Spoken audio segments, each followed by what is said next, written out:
तोंडली म्हटलं की सगळेजण तोंड वाकडे करतात, पण तुम्ही ह्या माझ्या पद्धतीने जर अशी तोंडल्याची भाजी बनवली तर सगळे मागून मागून खातील. इतकी छान लागते ही आणि खूप चवीला अप्रतिम आणि सुक्की बिना पाण्याची भाजी. तुम्ही टिफिनमध्ये पण नेऊ शकतात. तर नमस्कार, मी अनिता केदार रेसिपीत मराठीमध्ये तुमचं मनापासून स्वागत आहे. तर चला आज आपण बघूया चमचमीत अशी तोंडलीची भाजी. तोंडलीची भाजी बनवण्यासाठी आधी तोंडली आणि कांदा कसा कापायचा ते मी घेणार आहे. असे 2 मध्यम आकाराचे कांदे घेतलेत. कांदा कसा कापायचा ते आपण बघूया. तर हा बघा अर्धा कांदा मी ठेवलाय तुम्हाला दाखवण्यासाठी. तर असे उभे पूर्ण कापून घ्यायचा कांदा आणि असा उभा कापल्यावर त्याला अशी मधून एकदा हे चीर देऊ, म्हणजे कुठे जाडा राहिला असेल तर तो पातळ होतो. आणि फक्त मध्ये असा कापायचा, म्हणजे असा लांबट कांदा आपण कापून घेऊया. आता तोंडली पण झटपट कशी कापायची. इथे एक आहे जाड तोंडलं आणि एक आहे बारीक तोंडलं. तर याचे आपल्याला 6 भाग करायचे आणि याचे 4 भाग करायचे. एकदा तोंडलं हातात घेतल्यावर परत ते बाजूला घ्यायचं नाही. याचा असं मागचा पुढचा देठाचा आणि याचा भाग काढून घ्यायचा. आणि तोंडली घेताना अशी कडक घ्यायची, नरम घ्यायची नाहीत. कडक घेतली म्हणजे ती आतून लाल नसतात. आता हे बघा, हे छोटं आहे तर याचे हे बघा असं कापून घ्यायचं आणि पुन्हा असं कापून घ्यायचं. हे बघा याचे असे 4 भाग झालेत छानपैकी. आता याचे आपल्याला 6 भाग करायचे, कारण हे जाड आहे. तर पुन्हा असं उभं धरायचं आणि पुन्हा त्याला आडवं करून असे साईडने 2 भाग करायचे.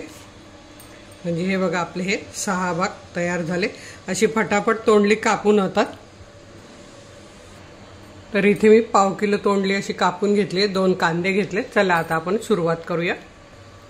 तर आता इथे तोंडली बनवण्यासाठी मी इथे कढई घेतली आहे. त्या कढईत आपल्याला काही घालायचं नाहीये. आधी तोंडली घालायची आहे आणि तोंडली 1 मिनिट सुक्कीच अशी परतून घ्यायची. यामुळे काय होतं, तोंडली शेवटपर्यंत अशी लिपी म्हणजे नरम होत नाही, छान कडक राहते पण शिजलेली राहते.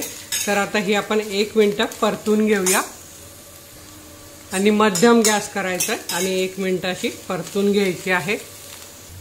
आता आपली ही तोंडली 1 मिनिट अशी परतून झाली. आता आपल्याला 1 चमचा तेल घालून 2 मिनिटं परतून घ्यायची आहे, म्हणजे तोंडलीचा रंग पण छान राहतो आणि छान होतात.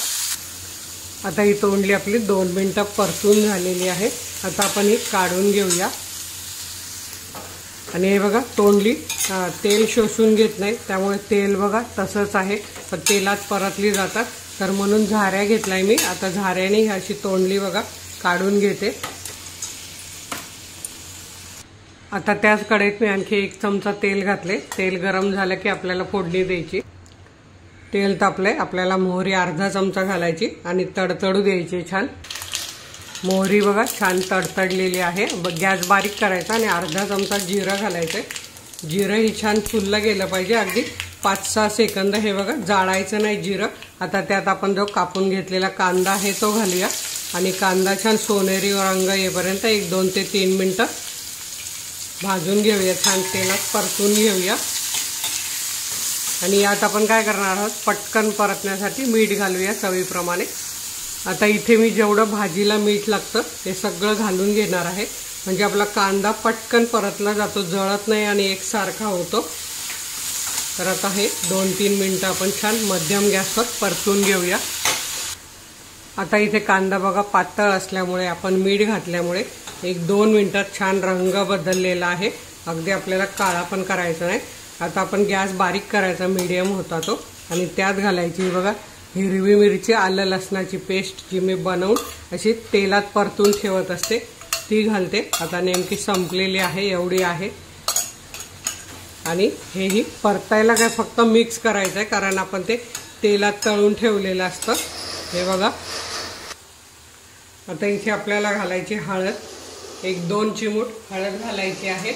2 चिमूट हिंग घालायचं आहे. हे बघा हे छान मिक्स करून घ्यायचंय.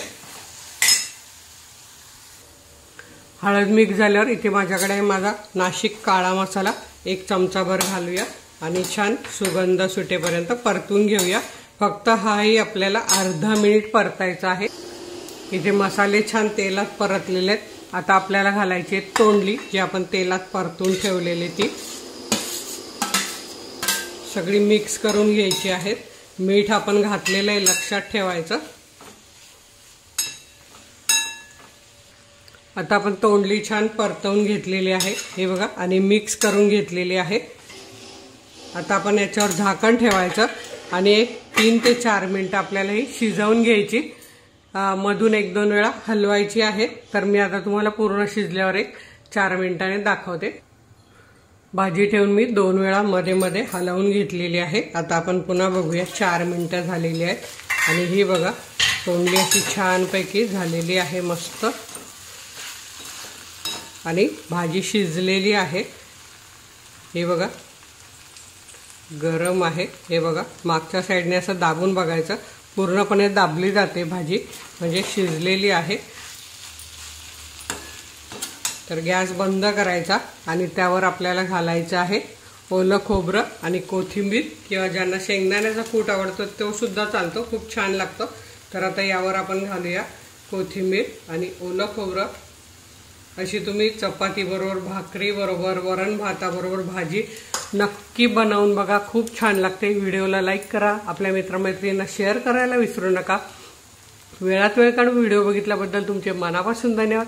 अशाच माझ्या छान छान रेसिपी बघा, बनवा, खा आणि हेल्दी राहा. धन्यवाद.